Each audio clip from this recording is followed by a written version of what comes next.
Do you ever wonder why that even though you have the best intentions when it comes to saving money or making more money, you always seem to fail? Looking back, there was one mistake that prevented me from saving more money and making more money. And the moment I fixed that mistake, my investment portfolio went from $100,000 to $200,000, and I monetized this YouTube channel. And so today I want to share a little bit about that exact mistake that so many people are making, as well as 3 steps to overcoming it. So in 2016, I moved to China with the intention of starting an online business. It was really the only teaching job I could get back then. I didn't want to teach as a substitute teacher, but I really wanted the vacations of being a teacher so I could build my business during the off hours. And so I tried my best to generate an income online. And immediately I thought to myself, well, when you don't know how to do something, where do you go? Well, you look for someone who's done it before and you try to learn from them. And so I invested in an Instagram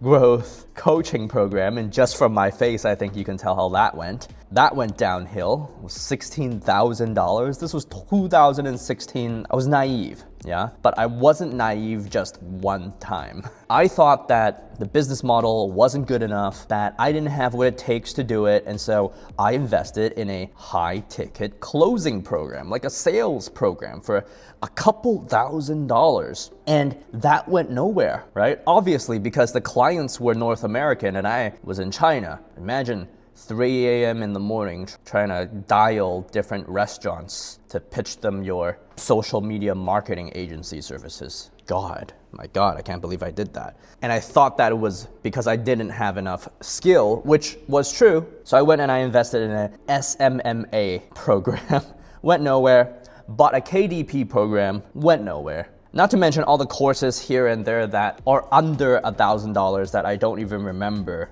anymore because it's been so many years. None of this stuff went anywhere. I just couldn't find the help that I needed to start that business, to build this YouTube channel. And next thing you know, it's 7 years in. And I come across another guy on the internet. His name's Dan, and invested in his coaching program. I'm like, this probably isn't gonna work, but he seems like an interesting guy. I'll give it a shot. I have cash lying there. I'm meeting my savings goals. Let's go for it. One of the first things that he said to me was, everything works, but not everything works for you. We need to be proactive in solving our own problems and not expect to be handed every single step. There's no way that we can just replicate someone and have things work out exactly the same because we don't come from that person's context. We need to make things work for us. And that was a massive change in mindset because it finally helped me become accountable to my own path to making this work. And so the mindset shift to be empowered to do things your own way, to think critically about whether someone else's path works for you, to follow your intuition is the change that I want to give you today. Because the mistake that most people make in trying to achieve any goal in the age of social media, when you have all these voices coming into your mind, is following other people's advice blindly. Because it's easy. It doesn't require us to think, and it's a recipe for failure.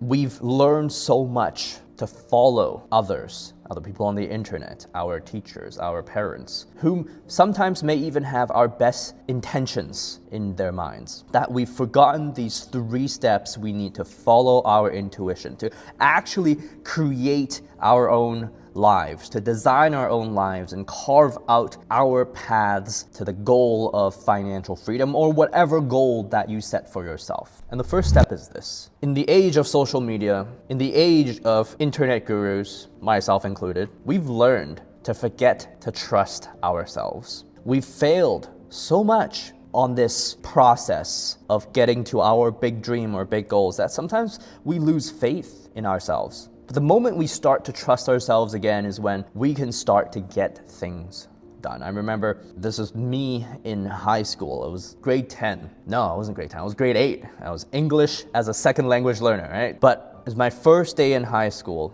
I was sitting in English class And the first rumor I hear about this English teacher is that he's a hard ass, Mr. Midmore, bless his heart. And little do you know, when the end of the year comes around, I end up with a 60%, even though I tried my best in that class. But that was all I got, a 60%. And Mr. Midmore had always had this expressionless face. It was this old man. I think it was his last 2 years teaching during my grade 8 and grade 9 year. I was afraid to go to class. He ran it like an authoritarian. And so when the end of the year came and I got that 60%, part of me was like, oh God, I'm so bad at this. But the other part of me was like, yes, I'm finally done. I can move on to grade 9. Grade 9 will be great. And next thing you know, grade 9 rolls around, first day of school, I get my timetable, I walk into English class, and there sat Mr. Midmore. I was one of the lucky ones to have him for a second year. And so I was like, there's no way I'm letting what happened first year happen to me again. And so I went up to Mr. Midmore with my old essays, and I was like, what's the problem? How do I fix this? And he told me, it was like, you're using too much flowery language, you need to use less adjectives. And I learned that there was a particular style of writing that he liked, and so from that moment forward, I wrote that way. End of the year rolls around, and he says, Leon, you've actually done a pretty good job this year, and you're one of the better students I've had in my career. So here's an 80%, 80%. But it was in that moment when I realized that I was not a victim of my circumstances, that I had a level of agency in influencing my reality. That was the first time. And to this day, I credit him in those 2 years for teaching me what the English language is capable of. I am who I am today. I can write what I write today because of those 2 years in grade 8 and grade 9 where my English improved the most. English is my second language. And so if you failed a lot in your own life, maybe it's trying to invest, maybe it's trying to save money, the correct response is to not give up. Although that is the common response. We fall to the circumstances. We fall to the level of our circumstances and we become victim to our own habits. I don't want you to be like that. I don't want you to ever lose the sense of agency that you once had when you learn how to crawl, when you learn how to walk, when you learn how to run, when you learn how to jump, when you learn how to kick a soccer ball, that you realize that your actions, as little as they may be, do have some impact on this world, and the world does respond by shaping your reality towards the one that you aspire to have. So that's the first step. You want to trust yourself. Okay, so let's say you have this intuition, you trust yourself. What do you do next? Well, when I first tried to build my financial coaching business, I had monetized this YouTube channel a little bit under a year ago, but my coach at that time said Instagram was better. Instagram didn't really feel right to me because it didn't feel like a conversation. I don't feel like I can have like a deep conversation like this with you, at least I think it's deep, with you. Because it felt superficial. It was like 60 seconds and it was just like, I needed you to watch, I needed to keep your attention. But the gurus all said it's good for business. And I don't doubt that, that might be true. But I make YouTube videos because I like it, and talking to you like this makes me feel good, and hopefully it's helpful. And you do want to learn about like my process for building wealth. I just share what works for me, and I summarize all of that in the video in the link below. So click on that and just learn more about everything, like a summarized, abridged version of everything I know.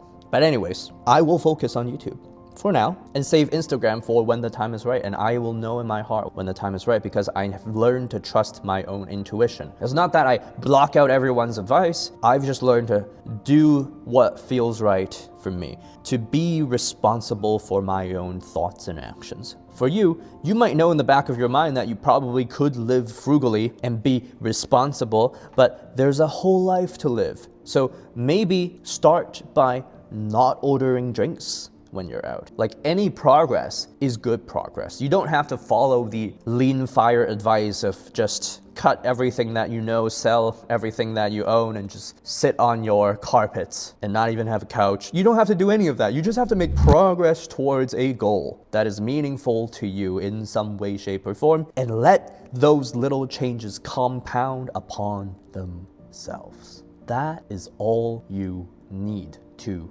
start. And so do what feels like flow. Everything works, but you better pick something that works for you. And so let's pretend that you trust your own intuition. You've picked something that you think works for you and you're started on this path towards financial freedom. Maybe you're eating out less. Maybe you choose to go to the park instead of a fancy restaurant. Maybe you decide to cancel some subscriptions. Maybe you decide to have that conversation with your spouse about saving money. Well, what's the next step? You know, for years in between business opportunities, I thought everyone online was a scam and that online business wasn't for me. Even though so many people were legitimately making it happen. You got these 14-year-olds literally like running $50,000 a month businesses. But I thought that, you know, it wasn't for me. Or at least the people that I've met on the internet haven't been nice people. And so I stopped, right? There were years in between when I didn't learn anything, when I just was like, you know, I'll just be a teacher for the rest of my life. You know, my breakthrough was talking to some of these people actually and realizing that they weren't smarter than me. They just didn't give up. Like the only legitimate difference between me and the person with the business that I want to have is the fact that they did not give up, that they accumulated more experience than me, that they have more experience solving problems, not because they were smarter than me, but just because they come across them more times. And look where I am right now. I wouldn't say I have a big YouTube channel, but it's certainly better than not having a YouTube channel, right? I just didn't give up. If you scroll back to my earliest video all those years ago, it was ridiculously bad, right? And so you too, if you don't give up, you'll end up somewhere. It might not be exactly what you imagined, but it will be better than where you're at. And isn't that great? So stop blaming yourself for failing. Living in a pool of despair means we're only focusing on that. And that's not good for meeting goals. So what does this mean for you? To summarize everything, just maybe you need to give yourself credit where it's due and stop beating yourself up over past mistakes. Instead, do what you think is right and feels good to make sure that the future you doesn't regret it. Why?